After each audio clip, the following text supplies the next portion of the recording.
Maslak আপনার যেটাই হোক, এই মুহূর্তে আমাদের ঐক্যের কোনো বিকল্প নাই। সবাই এক টেবিলে বসেন, এক জায়গায় বসেন।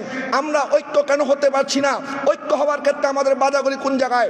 আমি মনে করি এক টেবিলে বসার সাথে সাথে 90% ঐক্য আমাদের মধ্যে এমনি হয়ে যাবে। আমি অনুরোধ করব, আমার মতো তরুণ উলামায়ে কেরাম যারা আছেন, আমার কম বয়সী যারা আছেন, আমাদেরকে শপথ নিতে হবে অনেকের দেয়াল আমাদেরকে ভেঙে খান খান করে ঐক্যের বীজ রচনা করতেই হবে, কোনো বিকল্প নাই। সরসিনা পীর সাহেব হুজুর একটি কথা বলেছেন যে আমরা রাজনীতি করি না, কিন্তু আমাদের কাছে একটা ভোট হলেও আছে। এই জিনিসটা আমাদেরকে প্রমাণ করতে হবে। আমরা যদি রাজনীতি নাও করি কোনো অসুবিধা নাই, কিন্তু আমাদের সুন্নিদেরকে এই জিনিসটা প্রমাণ করতে হবে আমাদের কাছে একটা ভোট আছে। সবাই ঐক্যবদ্ধভাবে যদি বলতে পারি আমরা একটা ভোটের অধিকার ছাড়বো না, আমাদের সাথে যারা বৈষম্য করবে আমরা ওই ভোটের মাধ্যমে এটার জবাব দেব, তাহলে সবাই অটোমেটিক সোজা হয়ে যাবে। আসলে ঐক্যের কোনো বিকল্প নাই, এটা আমরা সবাই জানি, কিন্তু আসলে ঐক্য কেন হচ্ছে না, এটা হচ্ছে মূল বিষয়। আল্লাহ সুবহানাহু ওয়া তাআলা ইরশাদ করেছেন, ওয়াতাসিমু বিহাবলিল্লাহি জামিআন ওয়া লা তাফাররাকু, তোমরা আল্লাহর রশিকে মজবুতির সাথে আঁকড়ে ধরো, তোমরা ভাগ ভাগ হয়ে যেও না। আল্লাহ পাক কোরআনে নিষেধ করেছেন আমাদেরকে দলে দলে বিভক্ত হতে, কিন্তু তারপরেও আমরা দেখা যায় যে অনেক সময় রাজনৈতিক কারণে, অরাজনৈতিক কারণে, ব্যক্তির স্বার্থে অথবা নিজেদেরকে জাহের করার জন্য, নিজেদের শক্তি প্রদর্শন করার জন্য বিভিন্ন কারণে আমরা একে অপর থেকে বিচ্ছিন্ন হয়ে আছি। এটা আল্লাহ পাক কোরআনে স্পষ্টভাবে নিষেধ করেছেন। এবং বাতিল ফেরকার ব্যাপারে যেটা হাদিস শরীফে এসেছে যে আমার উম্মতের মধ্যে ৭৩টা দল হবে, ৭২ দল যাবে জাহান্নামে, এক দল যাবে জান্নাতে। ৭২ ফেরকা বলা হয়েছে, তাদেরকে জামাত বলা হয় নাই। জামাত কিন্তু একটা। বাতিল যারা হবে এরা হচ্ছে ফেরকা, আর জামাত আহলে সুন্নাত ওয়াল জামাত এটা হচ্ছে একক, এটা ফেরকা নয়, এটা হচ্ছে জামা। এবং আমি স্পষ্টভাবে বলতে চাই 1400 বছরের ইতিহাস যদি আপনি তালাশ করেন, আপনি দেখবেন বাতিল ফেরকার এক এক সময় এক এক নামে তারা আবির্ভূত হয়েছে। সর্বপ্রথম বাতিল ফেরকা খারেজি ছিল, তারপরে শিয়া, এরপরে এখান থেকে শুরু করে আস্তে আস্তে আরও অনেক বাতিল ফেরকার আবির্ভাব শুরু হয়েছে।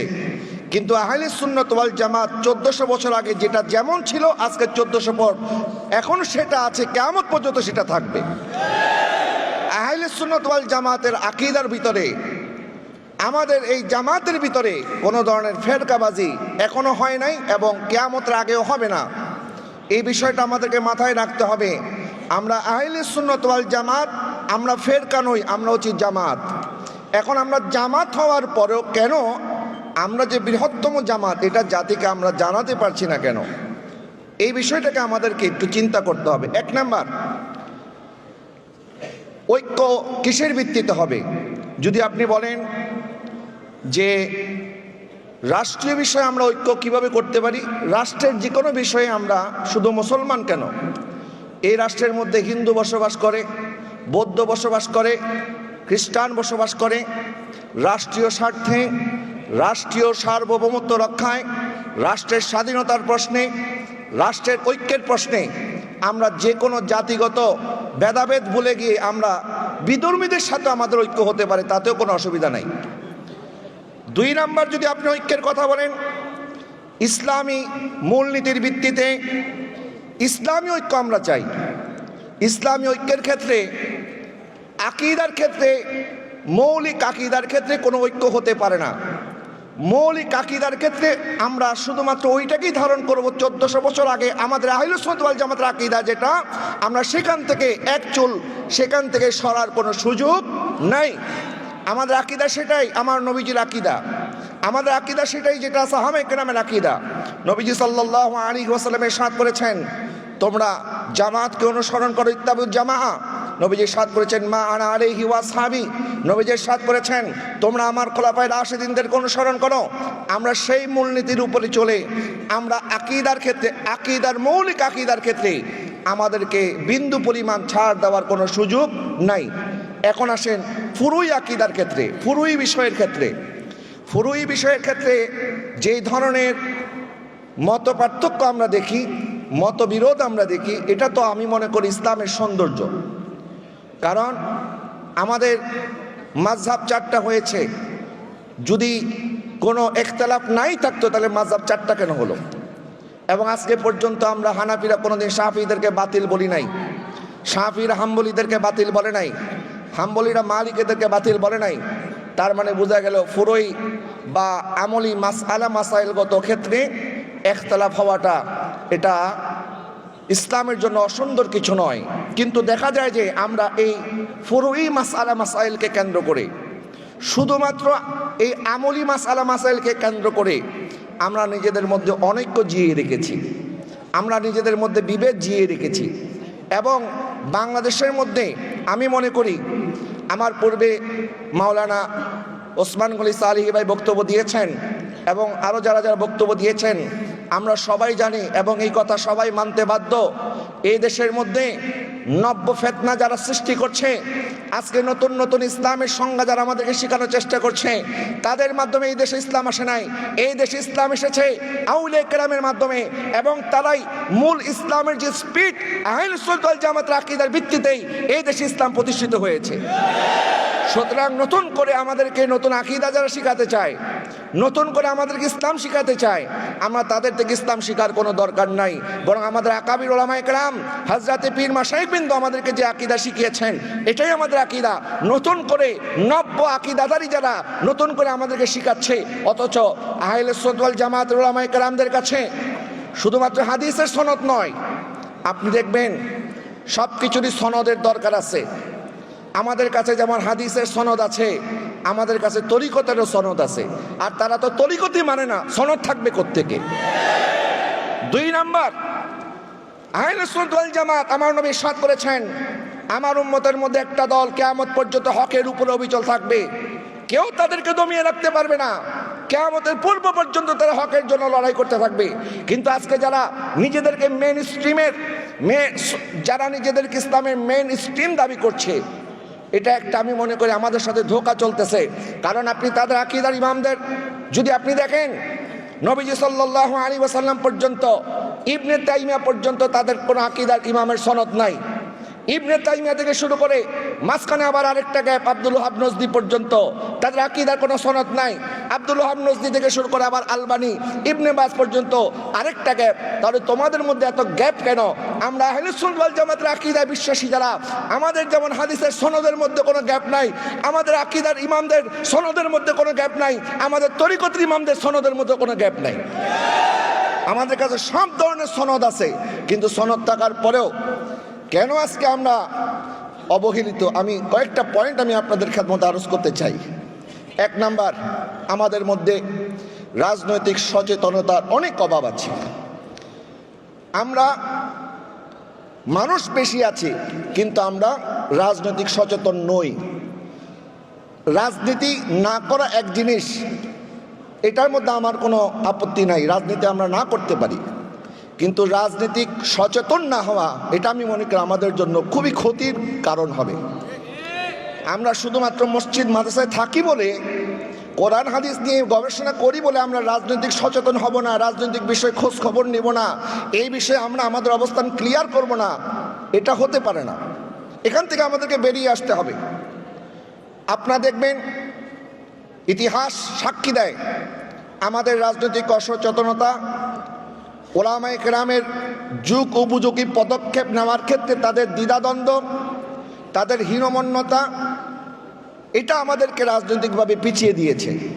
একটা উদাহরণ দেই, অটোমান সাম্রাজ্য যখন গোটা বিশ্বের মধ্যে মুসলিম সাম্রাজ্যের প্রতিনিধি করে গোটা বিশ্বের একটা পরাশক্তি হিসাবে তারা আবির্ভূত হচ্ছিল, গোটা বিশ্বের পরাশক্তি হিসেবে ওসমানরা যখন এগিয়ে যাচ্ছে, তখন রোমানরা তারা প্রিন্টিং প্রেস তারা শুরু করেছে। অর্থাৎ আগে তো হাতে লেখা হতো, সব কিছু হাতে লেখা হতো, তখন তারা একটা জাগরণ সৃষ্টি করলো, বিপ্লব সৃষ্টি করলো। সেই বিপ্লবটা ছিল প্রেসের বিপ্লব। তারা আর হাতে লেখে বই ছাপাচ্ছে না, তারা এখন প্রিন্টিং প্রেসের দিকে চলে গেছে। ওই সময়ের কিছু উলামায়ে কেরাম বললেন, যদি আমরা এখন প্রিন্টিংয়ের দিকে চলে যাই তাহলে এখানে ভুল হওয়ার সম্ভাবনা থাকবে, আমাদের অনেক কথা এদিক সেদিক হয়ে যাবে, এই মেশিনের উপরে আমাদের আর কোনো আস্থা রাখা যাচ্ছে না। সুতরাং আমরা এখন এদিকে যাব না, এটা করা যাবে না। এই একটা ফতোয়ার কারণে মুসলমানরা পিছিয়ে গিয়েছিল। রোমানরা তারা প্রিন্টিং প্রেসের দিকে এগিয়ে গিয়েছিল। মুসলমানদের বই তারা আর ছাপাতে পারছে না এই ফতোয়ার কারণে, যার কারণে ওই বিপ্লবের কারণে মুসলমানরা পিছিয়ে গিয়ে আজকে আমরা পিছিয়ে পড়েছিলাম। আবার এটাও আমরা শুনেছি ভারতে যখন এই ব্যাপারে ফতোয়া দেওয়া হয়েছে যে ইংরেজি শিক্ষা করা হারাম, এই কারণে অনেক মুসলমানরা ইংরেজি শিক্ষা থেকে দূরে সরে গিয়ে তারা সরকারি চাকরি পায় নাই, বিধর্মীরা সরকারি চাকরি করা শুরু করে দিয়েছে। এখান থেকে আমাদেরকে শিক্ষা অর্জন করতে হবে। এই ধরনের কোনো ধরনের পদক্ষেপ যেন আমাদেরকে পিছিয়ে না দেয়, যুগ উপযোগী আমাদেরকে সিদ্ধান্ত নিতে হবে।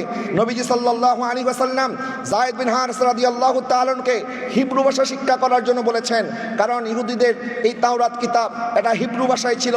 নবীজি সাল্লাল্লাহু আলাইহি ওয়াসাল্লাম যখন তাদেরকে ডেকে আনতেন, ওই সমস্ত ইহুদি পণ্ডিতরা এটা অপব্যাখ্যা করত, যার কারণে নবীজি বলেছেন তুমি হিব্রু ভাষা শিখো এবং তুমি নিজে নিজে ওই কিতাব পড়ে পড়ে আমাকে অর্থ তুমি বলে দাও। এইভাবে আমরা বুঝতে পারি নবীজি সাল্লাল্লাহু আলাইহি ওয়াসাল্লাম আমাদেরকে ভাষা শিক্ষার জন্য যুগ উপযোগী পদক্ষেপ নেওয়ার জন্য আমাদেরকে কিন্তু উৎসাহিত করেছেন। আমাদেরকেও যুগ উপযোগী পদক্ষেপ নিতে হবে। আমার কথা শেষ। আমার কথা হচ্ছে একটাই, আমরা যদি ঐক্যবদ্ধভাবে আহলে সুন্নাত ওয়াল জামাতকে এগিয়ে নিতে না পারি, ভবিষ্যতে বাংলাদেশের মধ্যে সুন্নিদের অস্তিত্ব সংকটে পড়তে হবে। এখানে আমাদের অনেকের সাথে অনেক বিষয় হয়তোবা দ্বিমত থাকতে পারে, কিন্তু মৌলিকভাবে আমরা তো সবাই আহলে সুন্নাত ওয়াল জামাতের আকীদায় বিশ্বাসী, এটার মধ্যে তো কোনো সন্দেহ নেই। কথা বলেন ঠিক কিনা? বিগত ফ্যাসিস্ট সরকার উলামায়ে কেরামের উপরে বিভিন্নভাবে তারা নিপীড়ন চালিয়েছে।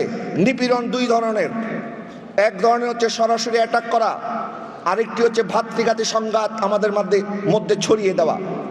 আমরা দেখেছি আমাদের সাথে অনেকের আকীদার বিরোধ থাকতে পারে, কিন্তু আমরা একটা বিষয়ে একমত যে এই দেশে অসংখ্য উলামায়ে কেরামকে জেল জুলুমের শিকার হতে হয়েছে, তাদেরকে বিভিন্নভাবে অত্যাচার নির্যাতন নিপীড়ন করা হয়েছে। আর সুন্নিদের সাথে যদিও সেই পর্যায়ের জুলুম তারা না করলেও সুন্নিদের ভিতরে তারা বিভেদ জিয়ে রেখে আমাদেরকে পঙ্গু করে দিয়েছে। সুতরাং আমাদেরকে এখান থেকে শিক্ষা নিতে হবে। আমরা কি এইভাবে আস্তে আস্তে বিচ্ছিন্ন হয়ে নিজেদের মধ্যে দূরত্ব সৃষ্টি করে আমরা কি শুধু মার খেতেই থাকবো, নাকি আল্লামা ফারুকী রহমাতুল্লাহি আলাইহি বলেছিলেন পীর যার যার সুন্নিয়াত সবার। এই কথা বলতে বলতে আমাদের ফারুকী সাহেব রহমাতুল্লাহি আলাইহি জীবন দিয়ে দিয়েছেন, কিন্তু আজকে পর্যন্ত আমরা কি তার বিচার পেয়েছি?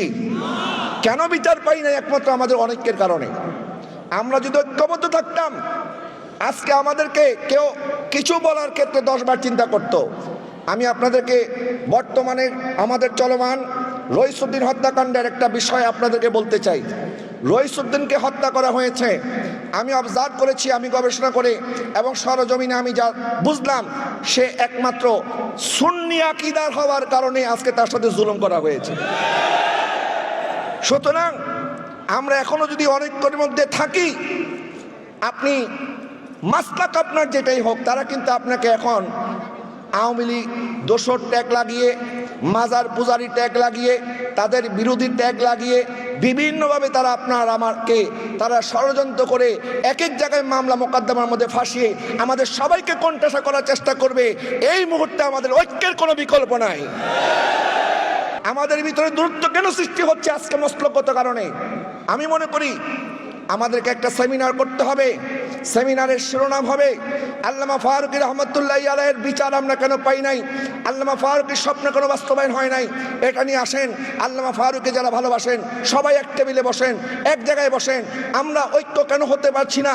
ঐক্য হওয়ার ক্ষেত্রে আমাদের বাধাগুলি কোন জায়গায়? আমি মনে করি এক টেবিলে বসার সাথে সাথে 90% ঐক্য আমাদের মধ্যে এমনি হয়ে যাবে।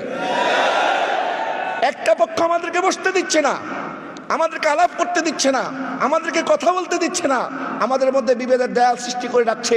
আমি অনুরোধ করব, আমার মতো তরুণ উলামায়ে কেরাম যারা আছেন, আমার কম বয়সী যারা আছেন, আমাদেরকে শপথ নিতে হবে অনৈক্যের দেয়াল আমাদেরকে ভেঙে খান খান করে ঐক্যের বীজ রচনা করতেই হবে, কোনো বিকল্প নাই।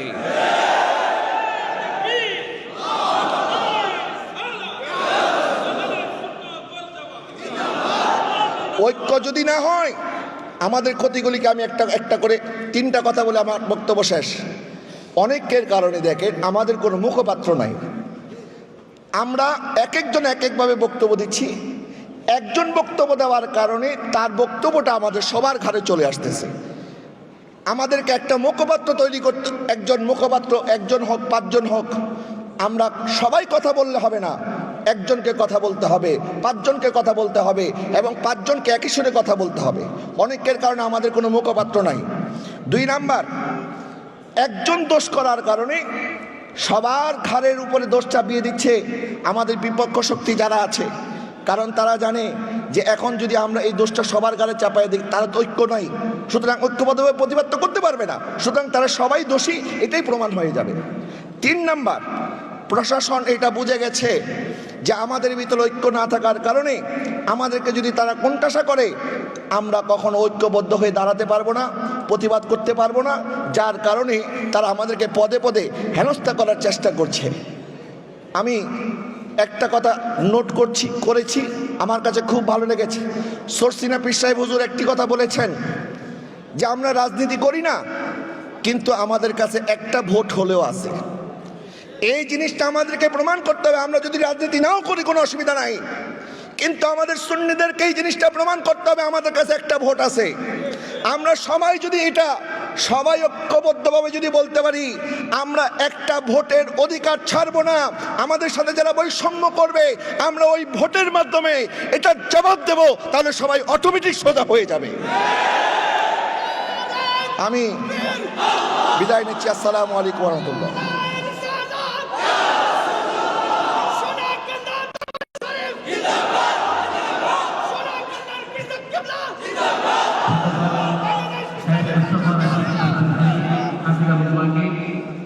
সুন্দর উপস্থাপন করার জন্য আজকে এই সম্মেলন আন্তরিক